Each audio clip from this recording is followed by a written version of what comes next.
બહુ દુઃખી છો? નથી ગમતું ને? તેના ફોન મેસેજની રાહ જોવો છો ને? અનબ્લોક ક્યારે કરશે તે વિચારો છો ને? તે બીજી વ્યક્તિ પાસે ચાલી જશે તો તે વિચારો છો ને? રાત આખી વાતો વિડીયો કરતા હવે આખી રાત તેને યાદ કરી રડો છો ને? એક જ કહીશ, જો તમારું હશે તો ક્યાંય નહીં જાય, તમારી પાસે જ આવશે. અને જાય તો માની લેજો તે વ્યક્તિ તમારું હતું જ નહીં, તેણે તમને ક્યારેય પ્રેમ કર્યો જ નથી.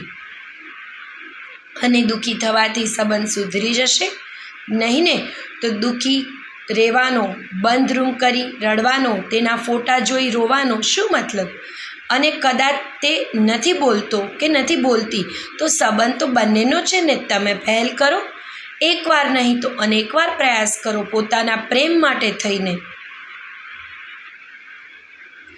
પરંતુ બધું કરી છૂટો, તેને કહો આપણે પાસે બેસી વાત કરીએ, એકમેક પાસેથી જે વાત હલ કરવી હોય તે પાસે બેસી સરસ સંબંધ સુધારી લઈએ.